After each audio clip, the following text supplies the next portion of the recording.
Hey, what's up, everybody? If you're new here, welcome in. And if you've been here before, welcome back. I'm Rollshambo, connoisseur and collector of all things sharp and shiny. Now, have you ever run into a knife design that's so wild that you absolutely had to buy it immediately?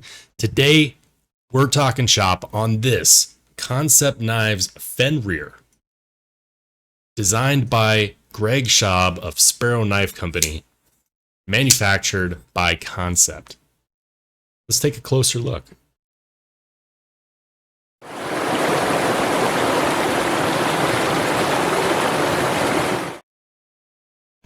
And we're back. All right, so this is the Kansept Knives Fenrir.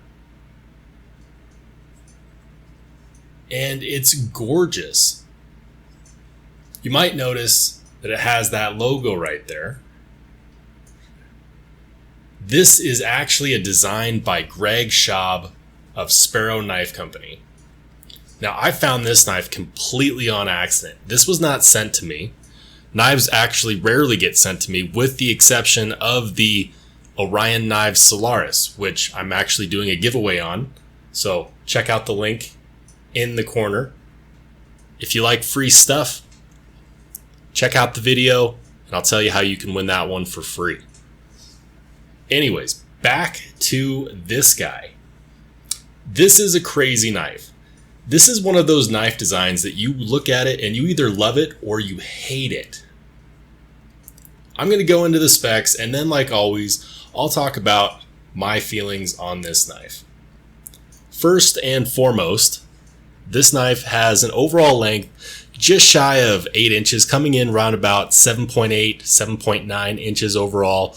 The blade length is about 3.3 inches long.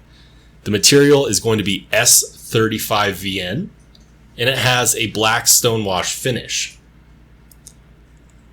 If you look online, it will list this as a liner lock, but if you look closely, you'll notice that it's actually a bolster lock. It features titanium handle scales with carbon fiber bolsters.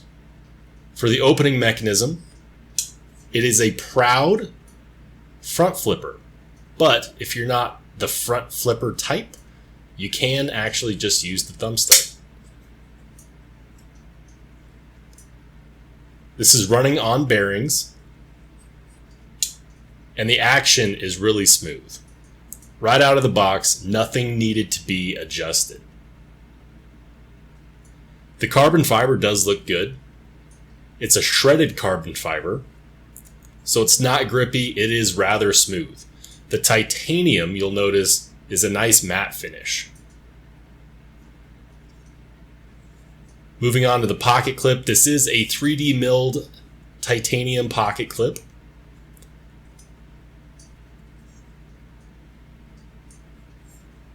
And I can tell you firsthand, it slides in and out of the pocket with ease. Alright, now that we've got that out of the way, let's talk about this knife. How does this knife make me feel? I ran into this on accident. I was cruising through Instagram, as I always do. By the way, feel free to check out my Instagram. It's Rollshambo_EDC. I'll pop that in the description. But I was going through Instagram, as I tend to do, and I came across Sparrow Knife Company. And I just checked out the website and I saw this. This was the only knife available. It was available in a couple different variations. You know, you can get it in G10 instead of carbon fiber, and you can get it in different colored G10, you know, so if you like blue, if you like red. You can also get it in micarta and titanium, which is pretty sweet looking. I myself found that I was more partial to the shredded carbon fiber with the silver, titanium, and the gold hardware. If this blade had come in a satin finish, I probably would have gone for that. I think that would have looked really, really slick. But for this specific combination, it only came with the black stonewash. Now let's talk about that stonewash finish. The stonewash is not very apparent. And the black finish, the black coating, it's not matte, it's actually kind of glossy. Despite this being S35VN steel, I actually don't like the glossy black. I would have appreciated more of a worn look, but I do think that this will wear in nicely. As far as billboarding is concerned, it does have some. It says Greg Schaub right there. He is the designer, owner of Sparrow Knife Company, and then it says S35VN, and it has his company logo. On the other side, it's got the Kansept Knives logo, which, I'll be honest, I'm not a huge fan of the Kansept Knives logo. I think it looks cheap. It kind of has a gas station vibe. And I'm actually the person this time saying, oh man, that's a gas station knife. No, I'm not saying that. I'm just saying that I'm not a huge fan of the Kansept Knives logo. How does it feel in the hand? How's the ergos? There are 0 hot spots. It's a harpoon style blade, which means that your thumb naturally comes to a rest here at the top so that you can get a nice choke up. It does have a forward choil, and so the natural grip is like this. It gives you a lot of purchase on this handle. You can choke up really far, and if you wanted to do the more tactical grip, if you're the mall ninja, yes, you can do the ice pick grip just fine. Features a lanyard hole. Although I don't think that a lanyard would improve this knife at all. I actually think that it would make it look more cheap.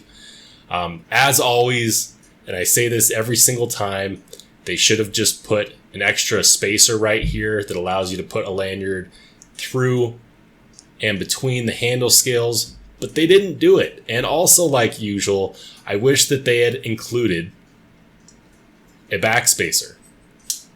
Titanium backspacer on this would have been absolutely awesome.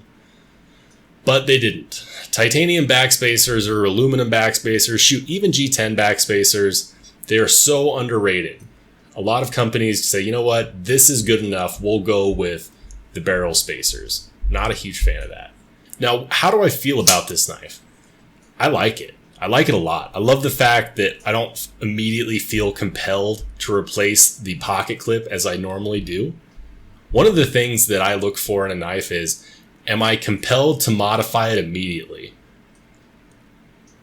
And this is something that I ran into when I did a video about the 80-20.5 where I mentioned that I didn't like the fact that it had Grivery handle scales and the pocket clip sucked and all of that. And then on top of it, it was Oz 10A steel, which, is fine steel, but it came to me dull. And everyone said, well, you can get it in 3V. You can get it. You can get a different pocket clip. You can get different scales. And my thought process is that if I have to immediately change everything, what's the point? I mean, why wouldn't they just make that knife with those things anyways? Oh, well, you can get the Demco in 3V steel. Okay, great. Maybe that works for you, but I don't want to have to just transfer a lock over to a completely new knife. I'm going kind of overboard on that. But my point is, if we're getting back to this knife, my point is that this knife does not make me feel like I immediately need to change anything. The exception would be if I could find a aluminum or titanium backspacer to put right here, I would do it. Now, that said, these knives are not very common. This was only available on the Sparrow Knife Company website at the time that I bought it. And I actually messaged Greg. I messaged him because I saw the knife, I clicked the buy button, and I immediately thought, I have got to do a video on this. And so I wanted some extra information. And I said, hey, is Kansept the OEM? What's going on? And he said, no, I designed it. But it's their knife. I sold the design to Kansept, so it's a collaboration. They're not technically the OEM. They're the company that makes and manufactures this knife, which means that it's up to them how much they produce, the color combinations, etc. So it's all up to them. And then shortly before this arrived, I got this as part of the first batch. Shortly before this arrived, I saw that Blade HQ actually started carrying them. This specific variant sold out immediately. Now, I'll link down below because Blade HQ does have a couple different variants still available, including the micarta and titanium version with the satin blade. I think that looks really nice. They also have a few of the G10 variants.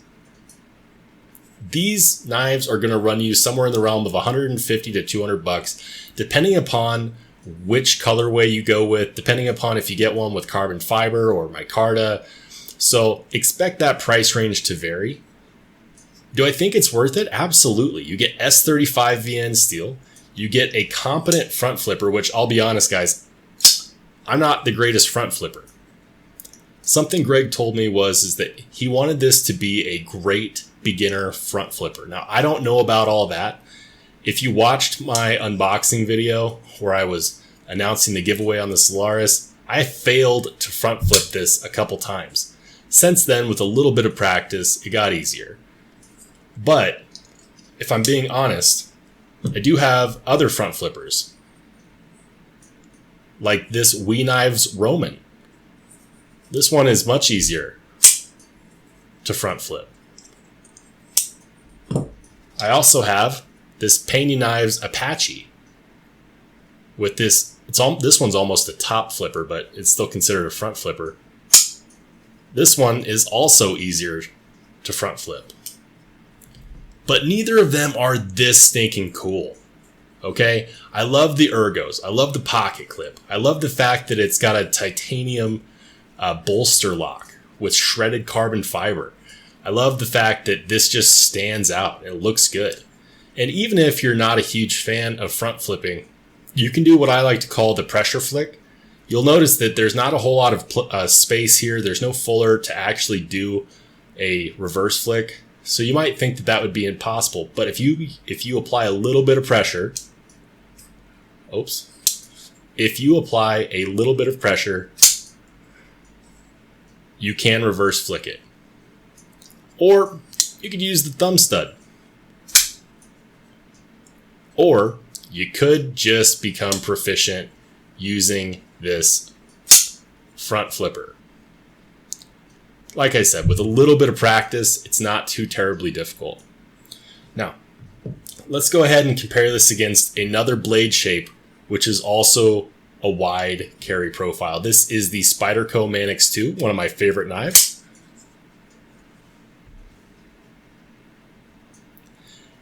Carry profile is very similar. Both of these have a wide blade profile. Both of these are roughly the same length. So I'm going to say if you like the carry profile, or if you can tolerate the carry profile of something like a Manix2, this will do you just fine. My biggest gripe has got to be this glossy finish. I would have gone for more of a matte finish, and the Stonewash is something that you don't really notice. It does have a swedge here at the top, and I do like those angles. The geometry looks nice, but I would love it if they had just left off that Kansept Knives logo, just because I don't like it. They can leave the Sparrow Knife Company logo, because I think that's pretty sick. I actually don't mind the fact that we have Greg Schaub's name right there, or that it says S35VN, because it's hidden rather well. It doesn't get in the way. And I'm okay with the Sparrow Knife Company logo. Kansept knives. This is my first Kansept knife. And I've got to say, the fit and finish on this is good.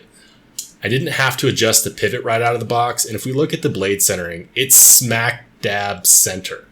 I would have liked to have seen a backspacer, or at least an option. I would have paid extra to get an option with a backspacer. Pocket clip is great. I think it looks good. It's kind of like this Corsair, pocket clip, and the lock bar relief is well placed as well. Everything on this knife just looks great. If I lost this tomorrow, would I go out and buy another one? Absolutely. I love this knife. Consequently, it came in at the same time as the Spyderco Smock, so it's been sharing pocket time with that. But guys, it's just great. If you like harpoon style, if you like a flat grind, it's good. Oh, and if you want to see a cut test, here's what it looks like. Stock edge, no sharpening, destroying an Amazon package. Like it's nothing.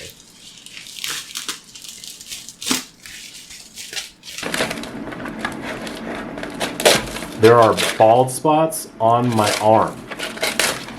I've been told that I probably shouldn't test factory edges by shaving my arm hair, but listen, I do it for you. I make the big sacrifices for you. If you like this video, make sure that you smash that like and subscribe button. If you didn't like it, I don't know why you're still watching, but I'd love to hear about it in the comment section. And if you're thinking about picking one of these up, go ahead and check out the links in the description below. I'll also list some of the knives that I definitely recommend. Thanks for watching this far, guys. I'll see you in the next one.